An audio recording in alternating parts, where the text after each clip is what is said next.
Oi, gente. Aqui na nossa terceira aula sobre aplicação de derivadas, vou falar de um resumo aqui de esboço de curvas, um roteirozinho que a gente deve seguir para fazer o esboço de determinada curva. A primeira coisa que a gente deve fazer é identificar o domínio. A gente vai calcular o domínio dessa função. A segunda coisa, o item B aqui, a gente vai calcular as interseções com os eixos, ou seja, calcular o f de zero, que é a interseção com o eixo y, e calcular os pontos em que f de x é igual a zero, ou seja, os pontos que vão intersectar o eixo x. O terceiro passo, no item C aqui, é procurar por simetrias, ou seja, ver se a função ela é par, lembrando que a função é par se f de menos x é igual a f de x, e lembrando que quando a função é par, ela vai ser simétrica em relação ao eixo y. Analisar se uma função é ímpar. A função ímpar é quando f de menos x é igual a menos f de x. Lembrando que uma função ímpar ela é simétrica em relação à origem. E verificar se a função ela é periódica, ou seja, se ela satisfaz uma igualdade desse tipo, f de x mais p igual a f de x para todo x no domínio, em que esse p é um número fixo, é chamado período da função. Então, quando isso acontece, a função é periódica. O quarto passo aqui, o entender, é procurar por assíntotas. Uma assíntota horizontal a gente já estudou, mas revisando aqui, se acontecer do limite quando x tende a infinito ou quando x tende a menos infinito da nossa função dá um valor L, aqui, então isso quer dizer que a reta y igual a L, ela é uma assíntota horizontal.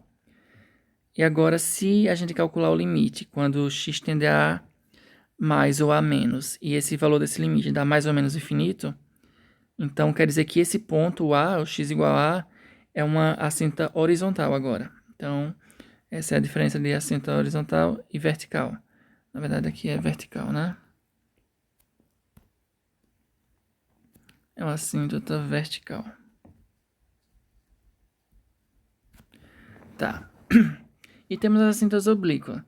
As assíntotas oblíquas é quando a gente calcula o limite dessa diferença da f menos uma reta e esse limite dá zero.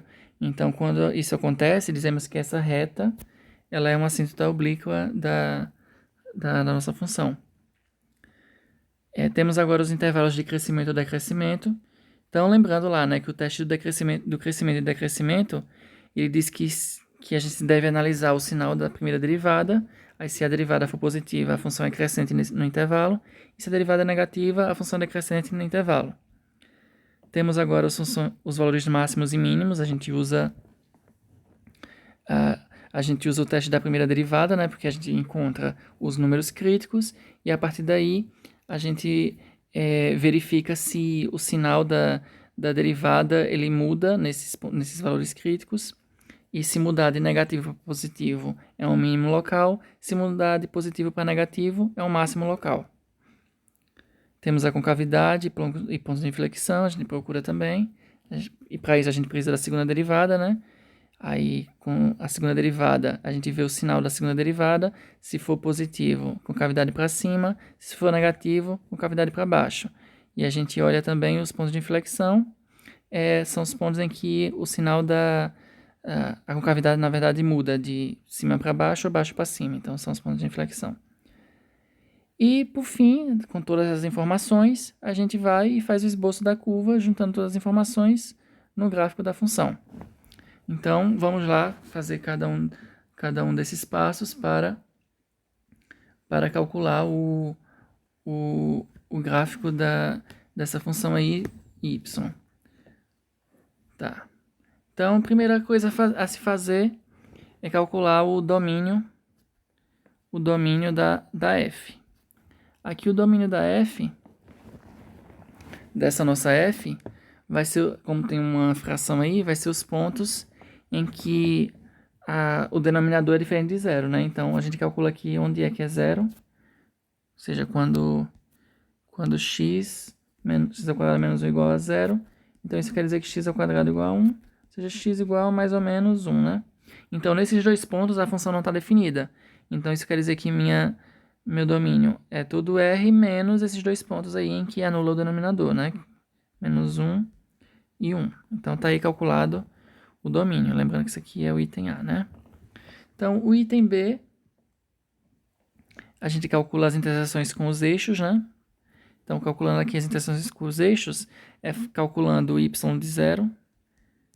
O y de 0 vai ser quem? 2 vezes 0 ao quadrado sobre 0 ao quadrado menos 1. Então, isso aí vai dar 0.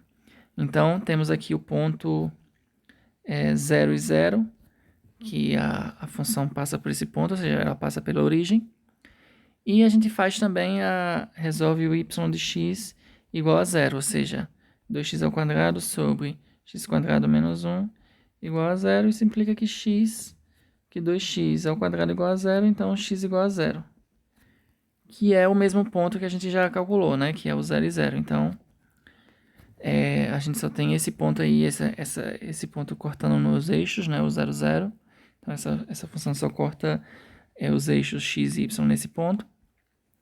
Vamos agora para o item C. O item C trata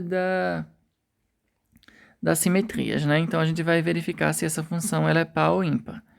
Primeiro, verificar se é par, né? Então, a gente vai calcular o f de menos x. Então, o f de menos x vai ser quem? Vai ser 2 vezes menos x ao quadrado sobre menos x ao quadrado menos 1. Mas, menos x ao quadrado, esse sinal some, né? Já que a potência é par. Então, fica 2x ao quadrado sobre x ao quadrado menos 1. Só que isso é exatamente a f de x. Então, a gente saiu de f de menos x e chegou na f de x. Isso quer dizer que a nossa função f ela é par. Beleza. Então, já encontramos outra informação interessante aí.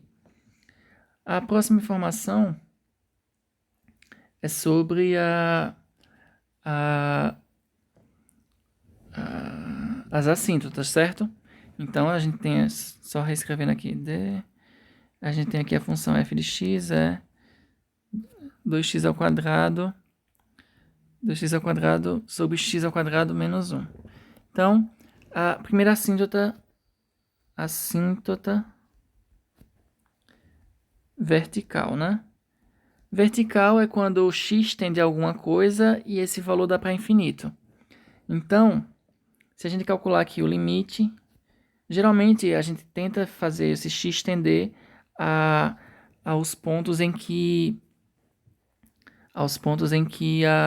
a função não está definida. Então, é 1 e menos 1, né? Então, se a gente tender x tendendo a 1 pela direita aqui, isso aqui vai ficar o quê? Vai ficar... Na verdade, se o x tendendo a 1 pela direita ou pela esquerda, tipo, isso aqui vai ficar 2, né? Tá certo. Tá, então vamos fazer os casos separados. Quando o x tende a 1 pela esquerda, aqui 2x ao quadrado sobre x ao quadrado menos 1, observe que o numerador aqui, ele vai para 2, né? Porque é 2 vezes 1 ao quadrado, fica 2. E aqui embaixo, eu tenho x ao quadrado. Então, como eu estou tendo a 1 pela esquerda, são valores menores do que 1. Então, x ao quadrado vai ser um valor menor que 1. Quando eu diminuir desse 1, então vai ficar um sinal negativo e muito próximo de zero. Então, isso aqui vai dar menos infinito, por causa do sinal negativo do que está embaixo. Fazendo aqui o limite... Então, isso aqui já diz de cara que o x igual a 1 é a assíntota vertical, né?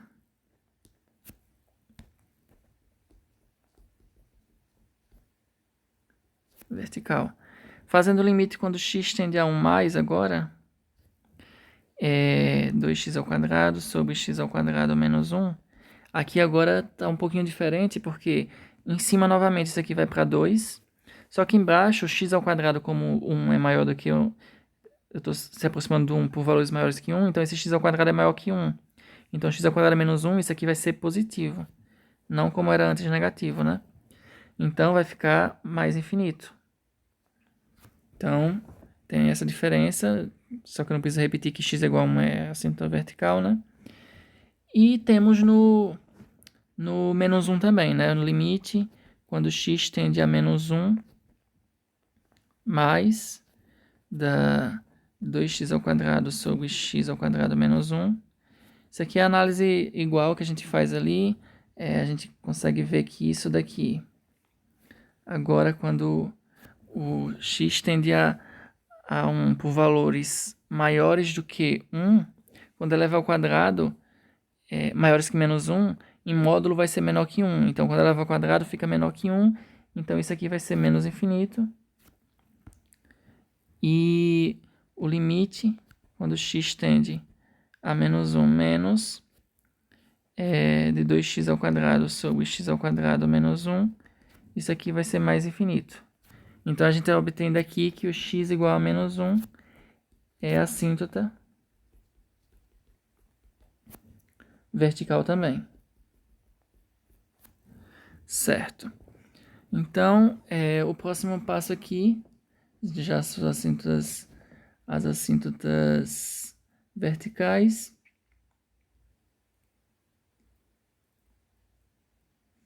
E para o item E, a gente vai precisar...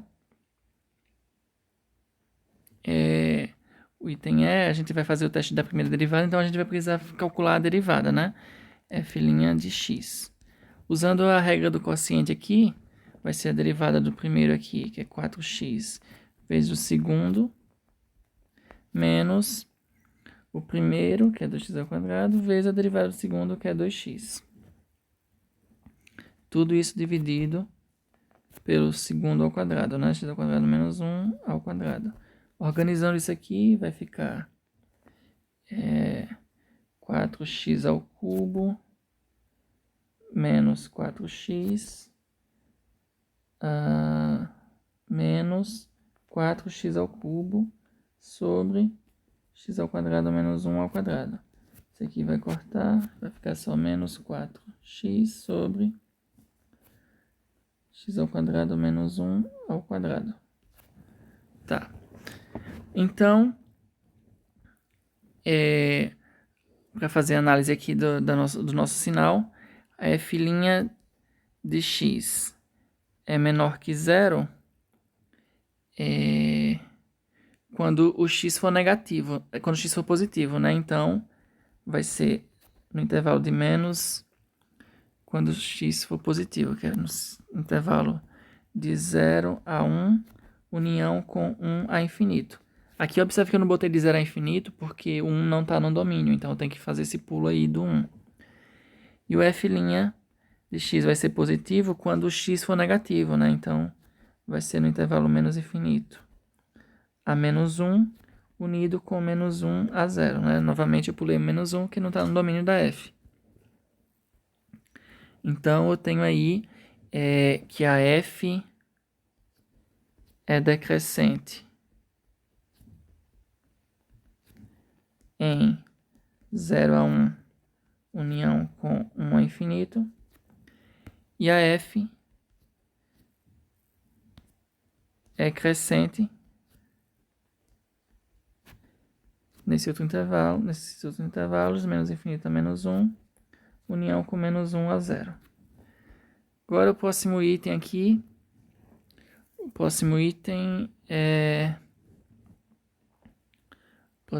é o item F. O item F, que é analisar com cavidade aqui, ponto de inflexão, né? Então a gente vai precisar calcular a segunda derivada. Então F duas linhas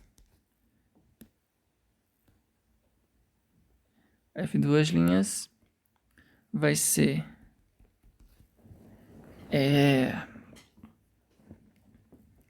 aqui vai ser a derivada da primeira derivada, né? Então menos 4x sobre x ao quadrado menos 1. Então vai ser a derivada do primeiro, que é menos 4, vezes o segundo, que é x ao quadrado menos 1 ao quadrado, menos aqui o primeiro, como é menos 4, vai ficar mais, vezes a derivada do segundo, que é 2 vezes x ao quadrado menos 1, vezes 2x. Tudo isso dividido por x ao quadrado menos 1 ao quadrado, então fica a quarta potência. Organizando aí os termos, vai ficar Isso aí vai ficar... Tá organizando. Vai ficar menos 4.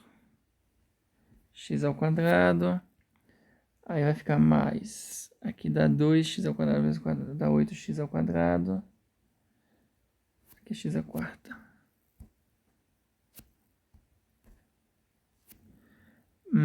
Mais. Aí fica menos 4. Mais. Aqui eu tenho 8x. Aí fica 8x ao cubo. E eu tenho 8x à quarta. Ok.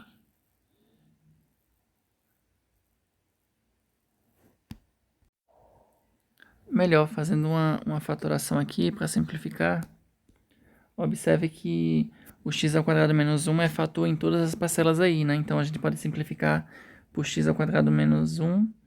Então vai ficar em cima, fica menos 4 vezes x ao quadrado menos 1, só com uma potência agora, mais 4x vezes 2 vezes 2x.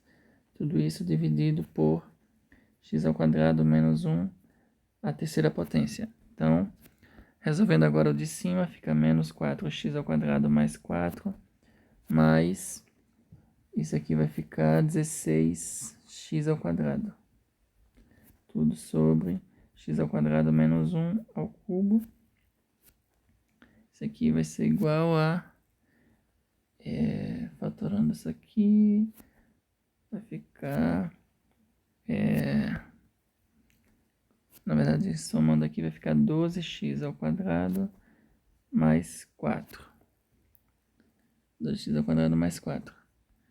Então, o sinal da f, f duas linhas de x, ele vai ser maior do que 0, se somente se, fazendo aqui aqui repete o x ao quadrado menos 1 ao cubo.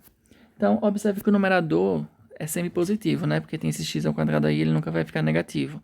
Então, a segunda derivada vai ser positiva se somente se o denominador for negativo, né? Ou seja, se x ao quadrado menos 1, ou se x ao quadrado menos 1 for maior que 0. E isso vai acontecer quando? Quando é que o x ao quadrado menos 1 é maior que 0? Quando o x é maior do que 1 ou quando o x for menor que menos 1. Então, temos a f duas linhas sendo positiva aí, e a f duas linhas sendo negativo no complementar, né, do domínio, que é quando o x está entre menos 1 e 1. Então, aqui é a concavidade para baixo, né? E aqui, concavidade para cima. Pronto, então aqui a gente já calculou a concavidade da nossa função. Para calcular os pontos de inflexão, são os pontos onde a concavidade muda, né? De para baixo para cima ou de cima para baixo. Mas observe que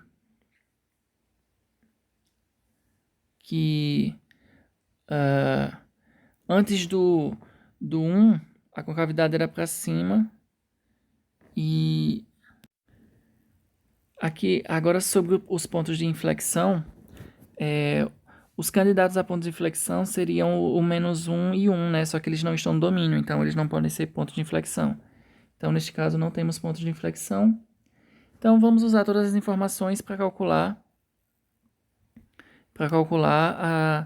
o nosso gráfico aqui, a nossa curva, o gráfico da nossa curva. Como a função ela é par, a gente só precisa desenhar um lado, porque o outro lado vai ser espelhado, né, já que é simétrico em relação ao eixo y. Então, a gente desenha aqui a assíntota, a gente tem uma assíntota vertical, né, no 1 e no menos 1. Então, a gente desenha aqui a assíntota vertical tracejado. Aqui no 1.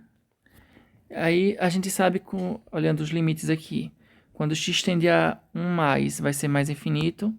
Então, quando a gente tende a 1 mais, ou seja, valores maiores que 1, tá mais infinito, ou seja, lá em cima. E quando a gente tende a 1 menos, vai ser menos infinito. Então, vai estar aqui embaixo. Quando é 1 menos, é menos infinito. Então, tá aí embaixo a concavidade. Então, aí ela vai ser, a função ela vai ser decrescente nesses dois intervalos, né? De 0 a 1 e de 1 a infinito. E a concavidade vai ser voltada para cima. Então, eu vou ter a função aqui decrescendo. Eu vou ter a função decrescendo e a concavidade voltada para cima. Então, eu vou fazer isso aqui. Ok. Faltou ainda das informações sobre a assíntota horizontal, né? A gente calcular o limite quando x tende a infinito da função, né? 2x² sobre x² menos 1. Quando x tende a infinito, isso aí vai dar 2, né? Então, isso quer dizer que y igual a 2 é a assíntota horizontal.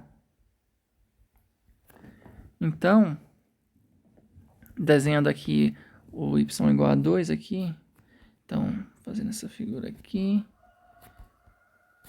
Então, como é uma assíntota horizontal e o limite vai dar 2, então a função está vindo aqui de cima, com cavidade voltada para cima, e tem que ir para próximo do 2, já que é um assíntota, então vai ser mais ou menos assim a figura.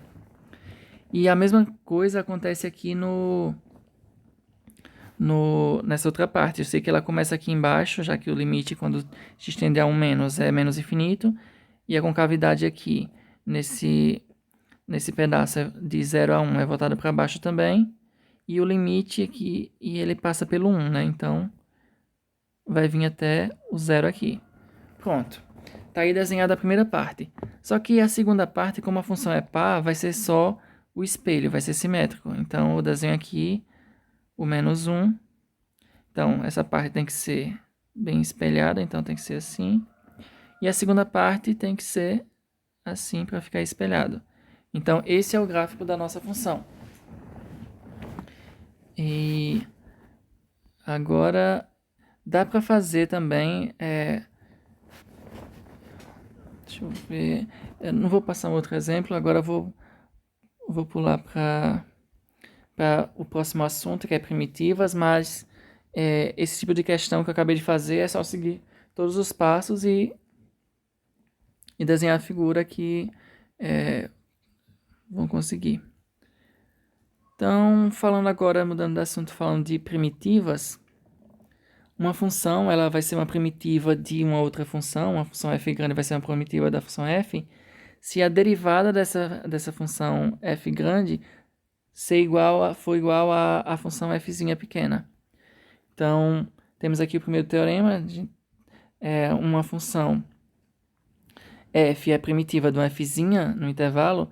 Então, se eu pegar esse fzão e somar com uma constante, essa soma também continua sendo uma primitiva.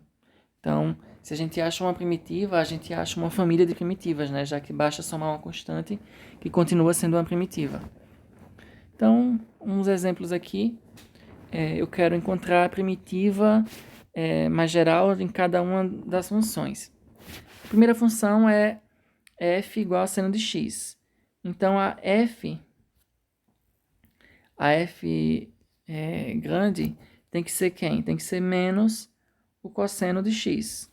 Por que o cosseno de x? Porque quando eu derivo o cosseno de x, o derivado do cosseno é menos o seno. Então, eu coloco esse menos na frente, porque quando eu coloco com a derivada do cosseno, fica seno positivo, que é exatamente a f'. Então, aqui eu somo mais uma constante. Então, essa vai ser a primitiva da função f. Ou seja, uma função tal que quando eu derivo ela, volta para o seno de x. Então, é meio que o caminho inverso que acontece aqui. Aí eu posso até fazer aqui, pois f' de x vai ser o quê? O d dx de menos o cosseno de x mais a derivada da constante. Isso aqui é zero. E aqui vai ficar derivada do cosseno é menos o seno. Com esse menos aqui fica mais o seno, ou seja, seno de x, que é a nossa f. Ou seja, de fato, a f de x igual a menos cosseno de x mais a constante é uma primitiva da nossa função f de x igual a seno de x. Um outro exemplo aqui, a gente quer calcular a primitiva da x ao cubo. Então, vai ser o quê? Vai ser x elevado a 4 sobre 4. Ou seja, a gente soma 1 no expoente e divide pelo esse valor. Por quê? Porque quando a gente calcula... A gente soma aqui mais uma constante, né? Porque quando a gente calcula a derivada da f de x, vai ser o quê? Cai o 4, né? Vezes x elevado a 3, dividido por esse 4 que já tinha. Então, dá x elevado a 3, que é exatamente a nossa f. Então, de fato, x elevado a 4 sobre 4 é uma primitiva. Aqui tem uma tabelinha com algumas primitivas de algumas funções conhecidas.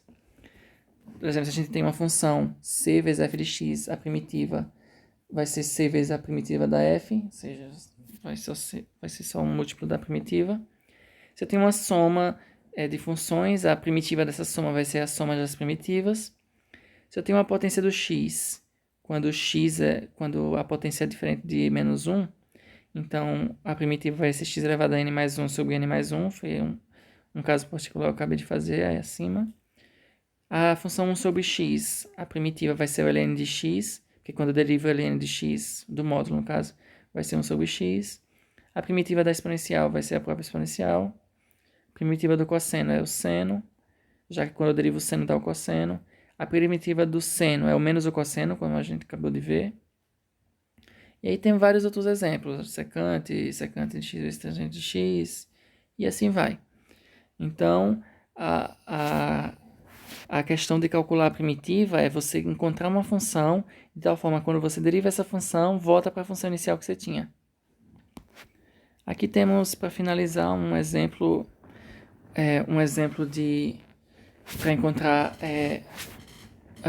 uma função g, tal que a derivada dessa g é essa soma aí.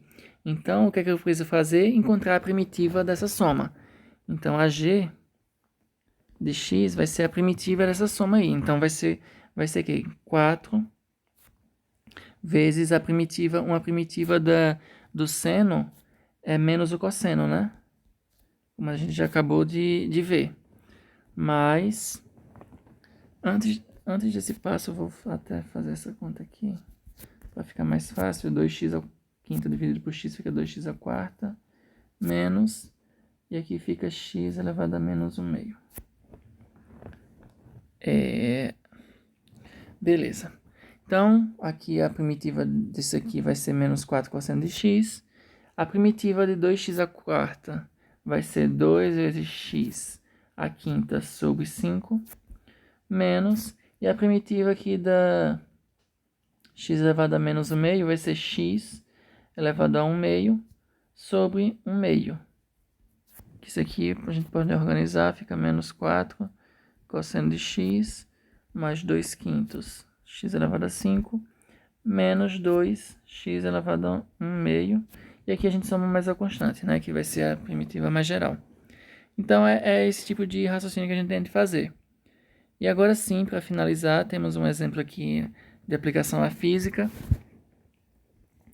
Ele deu aqui a aceleração de uma partícula que se move em linha reta, a de t é 6t mais 4. Sua velocidade inicial é v de 0 é igual a menos 6, e seu deslocamento inicial é s de 0 igual a 9. Ele quer encontrar a função posição, s de t.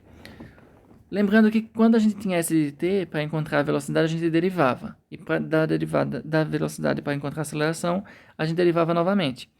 Agora a gente precisa do caminho inverso, ou seja, a gente precisa dessa primitiva. Então, se a gente tem que a de t é igual a 6t mais 4, então a v de t é a primitiva dessa... é uma primitiva dessa a, ou seja, 6, aqui t ao quadrado sobre 2, mais 4t. Então, a gente soma com uma constante. Para saber quem é o valor dessa constante, a gente usa a informação de que v de 0 é menos 6. Ou seja, v de 0, eu sei que é menos 6, né? Substituindo aqui vai ficar 3 vezes 0 ao quadrado, mais 4 vezes 0, mais c. Então, esse c vai ser igual a menos 6. Pronto, já achei então a equação da minha velocidade, que é 3t ao quadrado mais 4t menos 6. E agora eu acho a primitiva dessa nova função para achar o espaço, né? A deslocamento. O deslocamento vai ser o quê? Vai ser a primitiva da velocidade. Então vai ser 3t ao cubo sobre 3 mais 4t ao quadrado sobre 2 menos 6 vezes t mais nossa constante. E aí a gente vai usar a informação de que S de 0 é igual a 9. Então 9 é igual a S de 0, que é igual a 0 ao cubo mais 2 vezes 0 ao quadrado menos 6 vezes 0 mais 6. Isso quer dizer que o nosso C é igual a 9. Então S de t vai ser t ao cubo mais 2t ao quadrado menos 6t mais 9. Então essa é a nossa equação do deslocamento, que foi obtida a partir da aceleração encontrando primitivas. E isso aqui vai finalizar nessa nossa aula sobre aplicação de derivadas. E a gente vai retornar falando sobre integrais na próxima aula.